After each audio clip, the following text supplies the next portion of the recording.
Assalamu alaikum wa rahmatullahi wa barakatuh. Welcome to the Young Muslim Readers channel.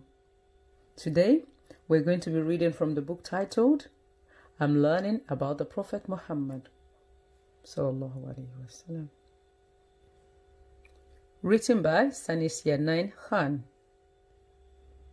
The Prophet Muhammad Sallallahu Alaihi Wasallam was born in 570 AD in Mecca, Saudi Arabia. His father's name was Abdullah and his mother's name was Amina. The Prophet Muhammad's father died 2 months before his birth.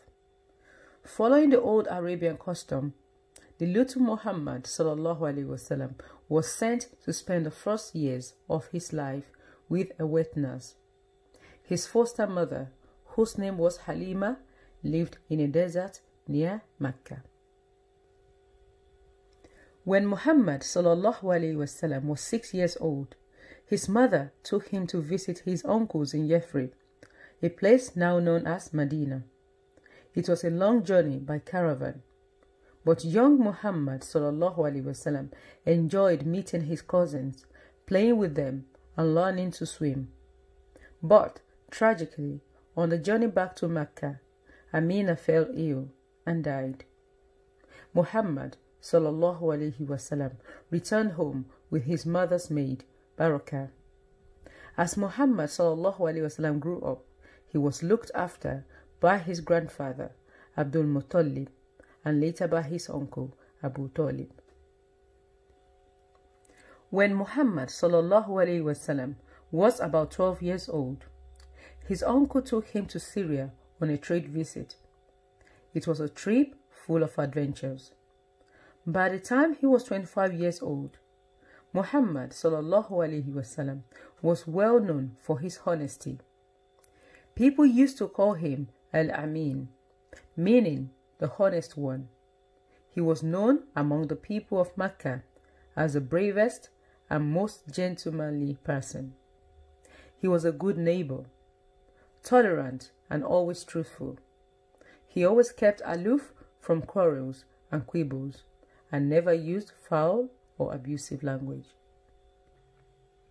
The Prophet Muhammad Sallallahu Alaihi Wasallam was employed by a wealthy widow, Khadija. Muhammad Sallallahu Alaihi Wasallam handled her business very well and visited Syria to trade her goods. Later, the Prophet Muhammad Sallallahu Alaihi Wasallam married Khadija. They were blessed with 6 children, 2 boys and 4 girls. Sadly, both sons died at an early age. Khadija was not only the Prophet Muhammad's wife, but also his friend and helper, and later his first disciple. Sadly, both sons died at an early age. Khadija was not only the Prophet Muhammad's wife, but also his friend and helper, and later his first disciple. Soon, the Prophet Muhammad Sallallahu Alaihi Wasallam gave up all worldly activities and set himself to searching for the truth.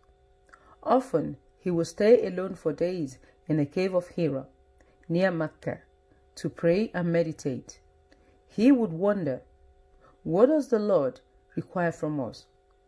From where does man come? And where will he go after death? What is man's true role in life?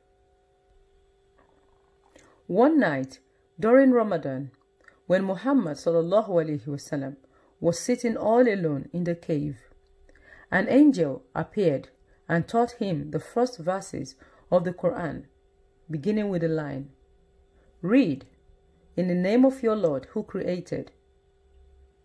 In this way, the Quran began to be revealed by Allah to the Prophet Muhammad through the angel, whose name was Jibreel. It took 23 years to complete the revelations of the Quran. In this way, Allah chose the Prophet Muhammad Sallallahu Alaihi Wasallam as his last prophet and messenger for all of humanity. The archangel Jibreel would come to the Prophet in different forms, sometimes like a man, sometimes like a huge bird, filling the whole sky, spreading his wings from east to west. As soon as the Prophet received the revelations of the Quran, he would instruct his companions to write them down. The Prophet would always keep one or more scribes with him to write down the divine messages as soon as they were revealed. At the same time, the verses were memorized by many companions. In this way, the Quran was written down right from day one and compiled from beginning to end during his lifetime. When the Prophet Muhammad gave the message of Islam to the people of Mecca, most of them opposed him. Ultimately, the Meccan resistance to the Prophet's message brought hardship and torture to the Muslims. Some of the companions had to migrate to Abyssinia, Ethiopia. The Meccans even imposed a social ban on the Prophet's family. No one was to talk to them or do business with them. This ban lasted for 3 years and caused the family great suffering. One night, as the Prophet slept next to the Kaaba, the Archangel Jibril woke him up and took him on a strange white-winged animal called Buraq, lightning, first from Mecca to Al-Aqsa Mosque in Jerusalem, and then through the 7 heavens into the divine presence. The Prophet looked upon that which the eyes cannot see and minds cannot imagine, the Creator of heavens and earth. This experience, which took place in less than a moment, is called the night journey and the ascension, Al-Isra and Al-Mi'raj. One night, as the Prophet slept next to the Kaaba, the Archangel Jibril woke him up and took him on a strange white-winged animal called Buraq, lightning, first from Mecca to Al-Aqsa Mosque in Jerusalem, and then through the 7 heavens into the divine presence. The Prophet looked upon that which the eyes cannot see and minds cannot imagine, the Creator of heaven and earth. This experience, which took place in less than a moment, is called the night journey and the ascension, Al-Isra and Al-Mi'raj. Ultimately, to stamp out Islam, the Meccans hatched an evil plot to kill the Prophet. At the divine command, the Prophet ﷺ left for Medina along with Abu Bakr. The Meccans sent search parties to capture the Prophet. The Prophet and Abu Bakr took shelter in the cave of Thawr, outside Mecca.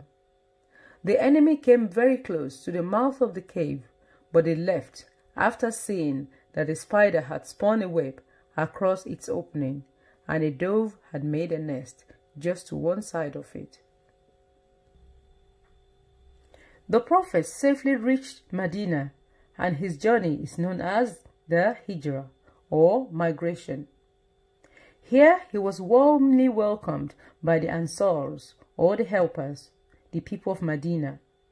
Slowly, almost all of the followers of the Prophet joined him in Medina. The Prophet's migration to Medina left the Meccans feeling cheated of their prey. Therefore, they fought with the Prophet at places such as Badr, Uhud, etc.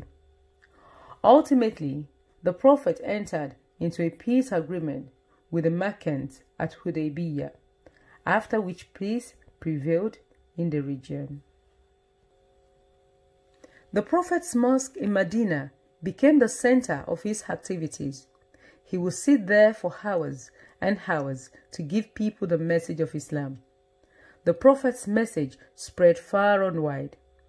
He sent letters with the basic message of Islam to neighboring kings. Slowly, tribe after tribe began to come into the fold of Islam.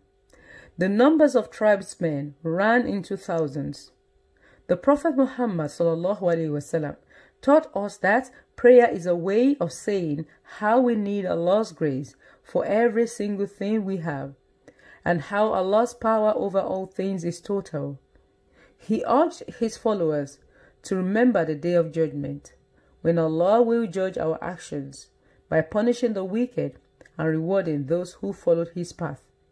He also urged his followers to spend time in prayer and in remembrance of Allah, and to live kindly and humbly, releasing slaves, giving in charity, especially to very poor people, to orphans and the needy, without any thought of reward.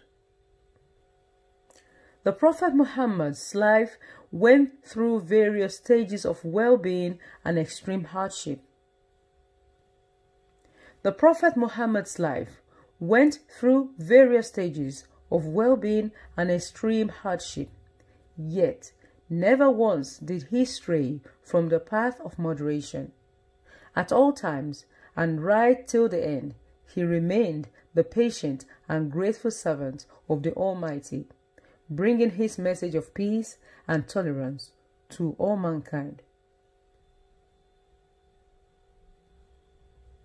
Jazakumullah khairan for listening. We have been reading from the book titled and learning about the Prophet Muhammad sallallahu alaihi wasallam, written by Sanis Yanain Khan.